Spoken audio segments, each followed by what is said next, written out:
और आसिम मलिक दोनों से आप बात कर रहे थे। आप बात कर रहे थे आईएसआई से। हमारी सेना लड़ रही थी, आप आईएसआई से बात कर रहे थे। एक मिनट, आप शरीफ से बात कर रहे थे। क्या आप पॉइंट ऑफ पाकिस्तान ऑर्डर से है? बात कर रहे थे। एक point of order, point of, हाँ बाबू, एक I am not in sir. माननीय सभापति महोदय, निवेदन है। रूल सर, रूल आपके माध्यम से माननीय संजय सिंह जी को सर, मैं नॉट निवेदन एंडिंग, कर सर। रहा हूं। एक बार वो ट्वीट को जिसको ऑथेंटिकेट करने की बात कर रहे वो थे, करी मैंने उनको, वो वापस पढ़ें और पढ़ करके हिंदी में, या तो मैं तो गांव का आदमी हूं, अंग्रेजी समझता नहीं, समझा दें कि इसमें कहां इंटरप्रिटेशन है कि भारत सरकार बात कर रही थी उससे। फिर से पढ़ देता हूं। अपनी कन्वीनियंस मैं में फिर से इंटरप्रेट क्यों कर रहे हैं साहब? फिर से पढ़ देता हूं सर। मैं मंत्री जी की मांग का समर्थन करता हूं। भाई मैंने मंत्री जी की मांग का समर्थन करता हूं। मैं फिर से पढ़ रहा हूं। ये 10 मई का ट्वीट है। मैं मंत्री जी की मांग का समर्थन करते हुए फिर से पढ़ रहा हूं। देखिए, नियमों में ओवर द पास्ट माननीय 48 संजय आवर्स सिंह जी सुनिए, नियमों में बहुत स्पष्ट प्रावधान है कि हम किसी भी विदेशी राष्ट्रपति का, विदेश मंत्री का, किसी मंत्री का हम उल्लेख नहीं करेंगे। क्यों? लेकिन यहाँ किसका किसका उल्लेख नहीं हुआ सर? मैंने आपको, एक मिनट से, आप चेयरमैन की रूलिंग है, सब सारी चीजों पे हम बोल सकते हैं मेरी सर। बात तो सुनिए, और हम क्रिटिसाइज तो कर नहीं मेरी रहे। बात सुन लीजिए प्लीज। हमें जानकारी दे रहे हैं सदन को। मैंने आपको कह दिया कि आप ऑथेंटिकेट करके इसको दे दीजिए। नहीं, वो हिंदी में चाह रहे हैं सर। चलिए, वो हिंदी में चाह रहे हैं और मैं पढ़ दे रहा हूं सर इसको। आप अंग्रेजी में दे दो। हाँ, नहीं हिंदी में ही चाह रहा हूं, हिंदी में। ओवर द पास्ट 48 आवर्स, पिछले 48 घंटे में उपराष्ट्रपति Vance and I have engaged with senior Indian and Pakistani officials. तो इसमें प्रधानमंत्री मैं और सुन तो, अरे सुनिए तो भाई, नाम सुनिए सर, नाम सुनिए। Officials including prime ministers Narendra Modi and Shahbaz Sharif, external affairs minister Subrahmanyam Jaishankar, chief of army staff Asim Munir and national security advisers Ajit Doval and Asim Malik. Asim Malik ISI का प्रमुख है। आसिम मलिक आईएसआई का प्रमुख है। आपकी सरकार आसिम मलिक से कैसे बात कर रही थी? जो आतंकवाद को जन्म देते हैं, आप उनसे बात करते हैं। और वाइस प्रेसिडेंट बेंच ने की है, और फिर तो मोदी जी ने बात की, डिस्टर्ब या करेंगे, डोभाल ठीक साहब बात ने नहीं। बात की। ये सर, तो ये ठीक आगे बात नहीं है। जबरदस्ती सर, झूठा ऐसे डिस्टर्ब दोषारोपण करेंगे, करना ठीक नहीं है चाहते हैं सर। मैंने अपनी व्यवस्था दे दी। सर ये झूठा शब्द बोल रहे हैं। इनको झूठा आप नहीं रोक शब्द तो रहे। नहीं आएगा। इनको आप नहीं आगे रोक बढ़िए, रहे। आगे हाँ। बढ़िए। सर, इसके बारे में मैंने व्यवस्था दे चुका। सर मान्यवर, 10 मई को, मदन जी कृपया बैठ जाए। 10 मई को यह सीज फायर की डिक्लेरेशन होती है। 5 जून को कृपया अरे बैठ सुन जाए। लीजिए यार सर, मैंने जजमेंट इसमें दे दिया व्यवस्था। कृपया बैठ जाए। 5 जून को पाकिस्तान को संयुक्त राष्ट्र संघ की एंटी टेररिस्ट कमेटी जो है, उसका वाइस प्रेसिडेंट बनाया जाता है। हम जानते हैं इसमें अमेरिका की ही चलती है। अमेरिका के कहने पे बनाया। पाकिस्तान एंटी टेररिस्ट कमेटी का वाइस प्रेसिडेंट बन रहा है। वो पाकिस्तान जिसने 10 साल तक ओसामा बिन लादेन को अपने घर में छिपा के रखा, वो पाकिस्तान जहां मसूद अजहर है, वो पाकिस्तान जहां हाफिज सईद है, वो पाकिस्तान जिसने ताज पे हमला किया मुंबई में, वो पाकिस्तान जिसने संसद पे हमला किया, वो पाकिस्तान जिसने अक्षरधाम किया, वो पाकिस्तान जिसने उड़ी किया, वो पाकिस्तान जिसने पुलवामा किया, वो पाकिस्तान जिसने लाल किले पे हमला किया, वो पाकिस्तान जो हिंदुस्तान में आतंकवाद फैलाता है, पहलगाम की घटना को अंजाम देता है। आप कह रहे हैं वो पाकिस्तान आपसे गिड़गिड़ाया, आप मान गए। अरे मान्यवर, वो हमारी बहनें भी तो गिड़गिड़ा रही थी, वो आतंकवादी तो नहीं माने, आप कैसे मान गए? वो बहनें भी तो गिड़गिड़ा रही थी मान्यवर। वो अभी तो कह रही थी आतंकवादियों के सामने कि मत मारो मेरे पति को, मत मारो, लेकिन मारा उन्होंने। आप कह रहे पाकिस्तान का डीजीएमओ बात कर गया, पाकिस्तान के डीजीएमओ ने कह दिया कि अब हम आगे कोई घटना नहीं करेंगे। आप मान गए उनकी बात? जिन्होंने संसद पे हमला किया, जिन्होंने लाल किले पे हमला किया, जिन्होंने मुंबई के ताज पे हमला किया, जिन्होंने अक्षरधाम पे हमला किया, जिन्होंने पहलगाम किया, जिन्होंने उड़ी किया, आप उनकी बात मान गए? पुलवामा किया, और पुलवामा मान्यवर आप सेना के सम्मान की बात करते हैं। मान्यवर 19 जून को अमेरिका ट्रंप के लिए प्रचार करने मैं नहीं गया था। मान्यवर ट्रंप के लिए प्रचार करने महामानव गए थे, मैं नहीं गया था। अब की बार ट्रंप सरकार उन्होंने नारा दिया था मान्यवर। और ये 19 जून को क्या किया? उस ट्रंप ने 19 जून को क्या किया? 19 जून को उसने आसिम मुनीर को बुलाया, पाकिस्तान का आर्मी चीफ, उसको बुलाया सेना का, और उसको बुला के बंद कमरे में लंच कराया। लंच कराने के बाद नहारी खिलाया, हो सकता है नहारी खिलाया हो। और लंच कराने के बाद जब दोनों लोग निकले तो उस लंच में पता चला कि वो आसिम मलिक भी था, आईएसआई का प्रमुख जो था सर, वो भी था बातचीत में। जो इंडिया के अंदर जो आईएसआई आतंकवाद की घटनाएं देता है, जब को अंजाम देता है, वो भी था। तो जब उससे पूछा गया ट्रंप से what he wanted to achieve from meeting mister Munir, the US president said, well I stop the war, I love Pakistan. I love Pakistan, ये ट्रंप बोल रहा है। मोदी का दोस्त सर बार बार आप ही आ जा रहे हैं, मना कर दीजिए, ऐसे क्यों कर रहे हैं? बार बार आप ही आ रहे हैं। आई लव पाकिस्तान, ऐसे स्ट्रेटेजिक खेल मत खेलिए सर। आई लव पाकिस्तान कह रहा है ट्रंप। वहां पाकिस्तान और अमेरिका का इलू इलू चल रहा है, और आप कह रहे हैं अब की बार ट्रंप सरकार। आप कह रहे हैं 14 फरवरी को जाके, 14 फरवरी 2025 को प्रधानमंत्री जी गए थे, मागा plus मीगा becomes mega partnership for prosperity. आप कह रहे हैं मोदी जी 14 फरवरी को गए थे। 14 फरवरी 2025 को जब आप गए थे तो 7 फरवरी को वही अमेरिका हमारे भारतीयों को बेड़ी में बांध के अमृतसर में उतारा था सर। आप यहां उतरे और आपने आपत्ति नहीं की। आप कह रहे हैं मेगा मीगा मागा, वहां कर रहे हैं मेगा मीगा मागा, मेगा मीगा मागा, और वो अमेरिका आपके साथ ऐसे विश्वासघात कर रहा है। अभी उसके बाद ये तो आई लव पाकिस्तान बोला, फिर उसके बाद डिप्टी पीएम पाकिस्तान का उप प्रधानमंत्री गया 25 जुलाई को, उसने यूएस सेक्रेटरी से मुलाकात की, रूबियो से, मार्को रूबियो से, और उसके बाद ये लास्ट की लाइन खाली पढ़ रहा हूं, I also thanked him for Pakistan partnership in countering terrorism and preserving regional stability.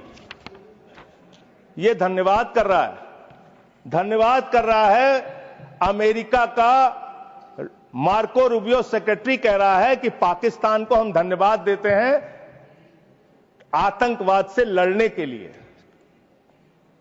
तो मुझे एक लाइन याद आ रही है, खुलूस मतलब होता है मोहब्बत। प्रधानमंत्री जी के लिए और अमेरिका के राष्ट्रपति के लिए एक लाइन में पढ़ना चाहूंगा। प्रधानमंत्री तो फिदा है उनके ऊपर, ट्रंप के ऊपर, तो प्रधानमंत्री की ओर से ट्रंप के लिए लाइन है कि तेरे खुलूस ने रखा मुझे अंधेरे में, तेरे खुलूस ने रखा मुझे अंधेरे में, तेरा फरेब मुझे रोशनी में ले आया, तेरा फरेब मुझे रोशनी में ले आया। ये फरेब पे फरेब, फरेब पे फरेब, धोखे पे धोखा, ये लगातार हो रहा है मान्यवर।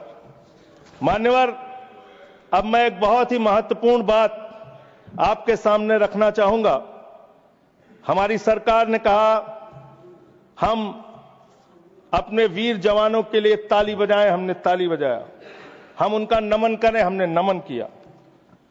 आपने क्या किया? भारत के सेना की बहादुर बेटी कर्नल सोफिया कुरैशी के लिए आपका बीजेपी सरकार का मध्य प्रदेश का मंत्री कहता है वो आतंकवादियों की बहन है। और यही नहीं मान्यवर, बात यहां तक नहीं रुकती। कर्नल सोफिया कुरैशी को कहा आतंकवादी की बहन है। भारत के विदेश सचिव विक्रम मिस्री जी, उनकी बेटी के लिए सोशल मीडिया पे इतनी ज्यादा आपत्तिजनक बातें लिखी गई, सरकार ने कोई कार्रवाई नहीं की और विदेश सचिव को अपना ट्विटर का अकाउंट लॉक करना पड़ा। अब अपने लोगों को सुरक्षा नहीं दे पाते, अब अपने लोगों को सुरक्षा नहीं दे पाते। और इतना ही नहीं मान्यवर, इतना ही नहीं मान्यवर, जो हिमांशु नरवाल जी की विधवा थी, बेवा पत्नी, उसने सिर्फ इतना कहा कि आतंकवाद को आतंकवाद के तरीके से निपटिए, लेकिन देश में अमन और शांति रखिए, कोई आपस में इसको लेकर सांप्रदायिक दंगे फसाद लड़ाई झगड़े ना हो। इसमें कौन सी गलत बात कह दी? आप तो खाली ताक में रहते हैं हर मौके का फायदा उठाने के लिए। पहलगाम की घटना हुई मान्यवर, हम लोग श्रद्धांजलि अर्पित कर रहे थे और भारतीय जनता पार्टी के ट्विटर हैंडल से मैं पूरी जिम्मेदारी से कह रहा हूं, अगर मैं गलत कह रहा हूं तो राष्ट्रीय अध्यक्ष जी यहां बैठे हैं, बीजेपी के मना कर देंगे। उन्होंने क्या पहला ट्वीट क्या आया? धर्म पूछा जाति नहीं, धर्म पूछा जाति नहीं। और जो कथावाचक मारे जा रहे हैं हमारे उत्तर प्रदेश में, वहां तो जाति पूछ के मार रहे हैं, जाति पूछ के मार रहे हैं, मंदिरों में घुसने नहीं दे रहे हैं, जाति पूछ के मार रहे हैं। ये भी तो हो रहा है इस देश के अंदर। इसलिए आप विषय पर बोलिए। माननीय विषय नहीं बोल रहा हूं सर, नहीं विषय नहीं, ये सर ये विषय नहीं लिखा है है ना, ये विषय है सर, ये विषय नहीं है। हाँ आप विषय पर बोलिए सर, विषय यही है। नरवाल और आप एक बात मैं कह सकता हूं सर, विदेश सचिव का नाम नहीं लिखे, मंत्रालय का नाम लिखे। ये काहे के लिए ये है सर? हम ऑफिसर्स अच्छा चलिए ठीक, जो आपको ठीक लगे सर, जैसे आपने ऑफिसर्स का नाम सर, नहीं ले सकते। नो चलिए सर, नो सर वैसे मैं एक बात कह सकता हूं और सरकार को इसको ध्यान देना चाहिए सर, मैं बड़ी गंभीरता से इस बात को कह रहा हूं। आप गोदी मीडिया से अपनी चाटुकारिता दिन रात करवाना चाहते हैं, करवाइए, कोई हमें दिक्कत नहीं है, वो लोग करेंगे ही। लेकिन जब युद्ध का समय है, लड़ाई का वक्त है, इतने गंभीर समय में है, ऐसे समय में आप ऐसे समय में झूठी खबरें वहां पे चलवा रहे हैं, झूठी खबरें चलवा रहे हैं। लाहौर में घुस गए, इस्लामाबाद में घुस गए, यहां कराची में कब्जा हो गया, रावलपिंडी में कब्जा हो गया। अरे भाई, ऐसे वक्त में हमारी सेनाएं लड़ रही होती हैं, उनको सही जानकारी सारी चीजों की होती है, परिस्थितियों का। आप उनके जीवन को संकट में डाल रहे हैं। कौन कहां लड़ रहा है, किस पोजीशन पे है, आप दुनिया भर की जो भी मन हो रहा खबरें चलाए जा रहे हैं मीडिया पे, तो इस पर भी रोक लगनी चाहिए। तीसरी बात, यहां पे चाइना की भी बात हुई। चाइना ने पूरी तरीके से पाकिस्तान का साथ दिया, पूरी तरीके से मिसाइल दिया, लड़ाई में हर तरीके से उनका साथ दिया, हर तरीके से पाकिस्तान का साथ देने का काम चीन ने किया, हर तरीके से पाकिस्तान का साथ देने का काम अमेरिका ने किया। और आप क्या कर रहे हैं चीन के साथ? मैंने कल देखा, मैंने सोचा मान्यवर कि चलिए इसी को देखते हैं। गलवान घाटी में जब हमारे जवान शहीद हुए, उसके बाद हमने चीन से अपने कैसे रिश्ते किए, आपने क्या किया, यह पूरे देश को जानना चाहिए और खास तौर से आपके समर्थकों को।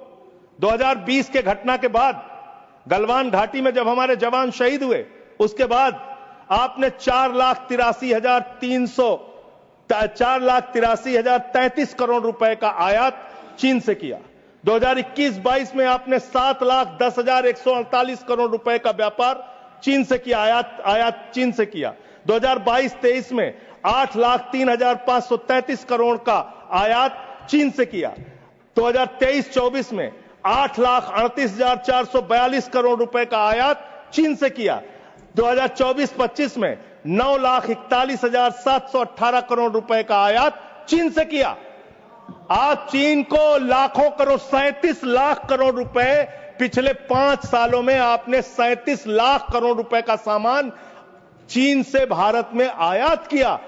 आप चीन को रुपया पे रुपया, लाखों करोड़ कमा रहे हैं। माननीय सदस्य, आप हर एक चीज में रोकेंगे सर, इसमें मैं तो ये आंकड़ा बिल्कुल ये रिलेवेंट नहीं है। आप ये बोलिए। रिलेवेंट है, मैं बता रहा हूं सर, मैं बता रहा हूं सर, इसको लीजिए आप, सर ये एम्बेसी ऑफ इंडिया बीजिंग, ये एम्बेसी ऑफ इंडिया भारत की एम्बेसी का ये डाटा है और वेबसाइट पे आप जा सकते हैं, चेक करा सकते हैं। ये वहां से मिला डाटा। ये 37 लाख करोड़ रुपए का आपने उनको व्यापार दिया, उनसे वहां से सामान आयात कर रहे हैं। आप चीन को लाखों करोड़ रुपए का व्यापार दे रहे हैं और चीन पाकिस्तान को मिसाइल दे रहा है। ये आपका समझौता है, ये आपका समझौता है। आप उस चीन के राष्ट्रपति को झूला झुलाते हैं और ये हमारे साथ चीन कर रहा है, ये हमारे साथ चीन कर रहा है। ये इस देश को जानना जरूरी है।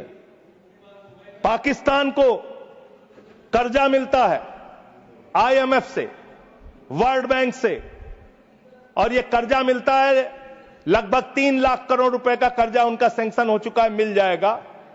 और काफी विरोध भी किया सरकार ने, लेकिन माने नहीं वो लोग, माने नहीं। लड़ाई के समय में उनका कर्जा सैंक्शन हो रहा है और वो पैसा कहां लगेगा? आतंकवाद को बढ़ावा देने में, आतंकवाद को फैलाने में। और अंत में बस मैं सिर्फ एक रिपोर्ट पढ़ के अपनी बात को खत्म करूंगा। हिंदुस्तान में आतंकवाद बढ़ कैसे रहा है, सोर्स पहले ही बता देता हूं।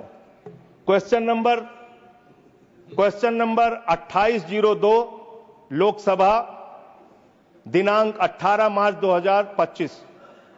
भारत की सरकार का जवाब है, मेरा जवाब नहीं है।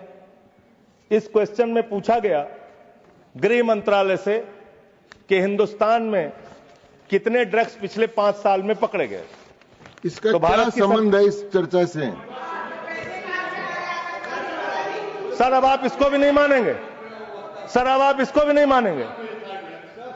इस चर्चा से मतलब ये जो ऑथेंटिक डॉक्यूमेंट है इसको भी आप मानेंगे नहीं? डॉक्यूमेंट का नहीं है, जिस विषय पर तो मुझे आप कंटिन्यू कर, चर्चा मैं समझा रहा हूं सर, संबंध नहीं है। सर ये ड्रग्स का पैसा आतंकवाद में लग रहा है, ये ड्रग्स का पैसा आतंकवाद में लग रहा है। मैं नहीं कह रहा हूं, सरकार कह रही है। ये तो सुन लीजिए, सरकार कह रही है सर, मैं नहीं कह रहा हूं। पूरी बात ही आप नहीं सुनते सर। सर पूछा गया पिछले 5 साल में कहां कहां कितना मिला, तो बताया कि एक अडानी का पोर्ट है मुंड्रा में, वहां 260 करोड़ रुपए की ड्रग्स पकड़ी गई। फिर बताया अडानी का पोर्ट, ये तारीख है 26 मई 2022। फिर एक अडानी के पोर्ट पे ही 11/7 बता रहा हूं संबंध भैया, अगर नहीं संबंध बताऊंगा तो मुझे मेरी राज्यसभा से सदस्यता खत्म कर देना। मैं कह रहा हूं आप इधर ही करो जी, उधर किस लिए कर रहे हो? हाँ, तो ऐसे टिक्का टिप्पणी ना करें। अडानी पोर्ट पर हीरोइन पकड़ी गई 150 करोड़ रुपए। तो अडानी ने पकड़ा ही ना। अरे सुन तो लीजिए सर, सुन ले। काहे अडानी का नाम सुन के काहे ऐसे विचलित हो जाते हैं सब लोग? अडानी का नाम सुन के क्यों ऐसे विचलित हो जाते हैं अडानी का नाम सुन के सर?